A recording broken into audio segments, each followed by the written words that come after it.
Perkenalkan, nama saya Gaby Koraa, NIM 19051098.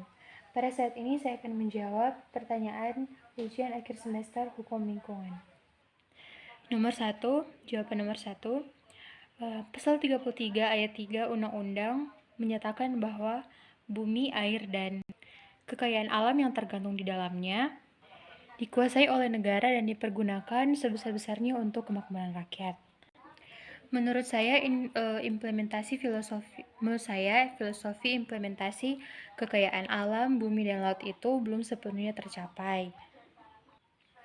Di wilayah Indonesia yang sangat luas terdapat dua bagian masyarakat yang ada. Yang pertama, masyarakat yang benar-benar sudah merasakan sumber daya alam, dan ada juga masyarakat yang belum sama sekali merasakan sumber daya alam tersebut. Sebenarnya setiap masyarakat sudah diberikan kesempatan yang sama untuk menikmati kekayaan alam yang ada di bumi ini. Namun terdapat banyak kerusakan-kerusakan yang terjadi yang disebabkan oleh oknum-oknum yang tidak bertanggung jawab, sehingga menyebabkan tidak semua masyarakat dapat merasakan sumber daya alam tersebut.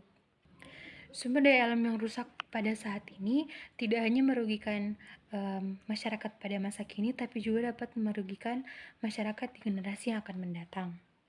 Dan menurut saya jaminannya itu, belum ada jaminannya apakah sumber daya alam ini dapat menguntungkan bagi masyarakat di masa kini ataupun masa mendatang, maupun tidak menguntungkan.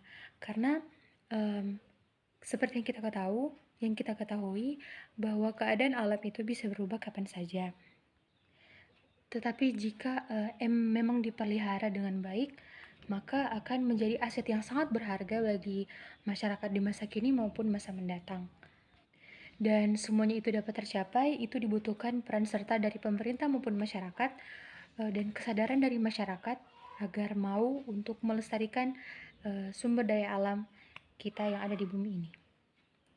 Sekarang saya lanjut kepada jawaban dari pertanyaan nomor 2. Menurut saya, Konstitusi dan Undang-Undang Nomor 32 Tahun 2009 belum bisa menjamin tegaknya hukum yang ada di Indonesia, atau bisa menjamin itu sudah berjalan dengan baik, sebab berdasarkan kasus yang bisa kita lihat, masih banyak kasus yang terjadi seperti perusakan lingkungan. Walaupun kita sudah mengatur itu dalam undang-undang, sudah ada sanksi administrasi, sanksi perdata maupun pidana, tetapi tetap saja banyak kasus-kasus yang beredar pada saat ini meskipun sudah ada undang-undangnya. Budaya dan cara pandang masyarakat yang berbeda menyebabkan peraturan-peraturan yang dibuat oleh pemerintah tidak berlaku dengan maksimal. Selain itu, ada kelalaian juga dari pemerintah yang kurang sosialisasi dengan masyarakat, sehingga banyak masyarakat yang acuh tak acuh mengenai lingkungan di sekitarnya. Jadi saya dapat menyimpulkan bahwa ada beberapa cara yang baik konstitusi maupun Undang-Undang Nomor 30 Tahun 2009 itu belum jadi jaminan untuk tegaknya hukum lingkungan yang berada di Indonesia. Yaitu yang pertama tentu masyarakat yang mempunyai budaya yang berbeda. Yang kedua, kurangnya sosialisasi pemerintah terhadap masyarakat tentang peraturan-peraturan yang telah ditetapkan. Yang ketiga, tuntutan ekonomi dari masyarakat, serta kurangnya kesadaran dari masyarakat untuk menjaga dan memelihara lingkungan sekitarnya. Atau lebih sederhananya itu kurangnya rasa memiliki dari masyarakat. Jawaban nomor 3 menurut saya itu belum, karena berbicara tentang keadilan, setiap masyarakat itu mempunyai hak untuk menyatakan pendapat. Yang menjadi faktor penghambat, pemerintah dalam hal ini pejabat tetap kekeh melakukan kerjasama dengan perusahaan yang sudah jelas-jelas melanggar hak asasi manusia. Dan cara untuk menanggulanginya menurut saya itu harus ada atau diperlukannya kesadaran dari pemerintah, dan juga diperlukan kerjasama dari pemerintah dan masyarakat untuk menanggulangi masalah seperti itu, sehingga tidak terjadi lagi masalah-masalah yang berikutnya yang Kasusnya sama seperti yang telah dijelaskan dalam soal tadi. Jika pemerintah tidak mau untuk bekerja sama dengan masyarakat, masalah-masalah seperti ini akan lebih sering terjadi dan bahkan akan menjadi lebih parah. Jawaban nomor 4, yaitu untuk mengeluarkan proses AMDAL itu bisa keluar apabila tidak bertentangan dengan perencanaan tata ruang wilayah. Jadi, pihak perusahaan tersebut perlu untuk mempertimbangkan kembali AMDAL yang dibuat oleh Dinas Pemerintahan Lingkungan Hidup, kenapa itu bertentangan dan kenapa itu bisa merasakan bagi warga. Untuk itu, pihak perusahaan perlu untuk mengkaji kembali pembuatan AMDAL-nya dengan Dinas Lingkungan Hidup agar tidak terjadi masalah lagi. Saya akan menjawab pertanyaan nomor 5, yaitu strict liability adalah tanggung jawab mutlak. Prinsip ini merupakan gagasan yang disampaikan dalam Undang-Undang Nomor 32 Tahun 2009, Pasal 88 yang berbunyi setiap orang yang usahanya atau kegiatannya atau tindakannya mengelola limbah B3 atau yang menimbulkan ancaman serius terhadap lingkungan hidup bertanggung jawab mutlak atas kerugian yang terjadi tanpa adanya pembuktian unsur kesalahan.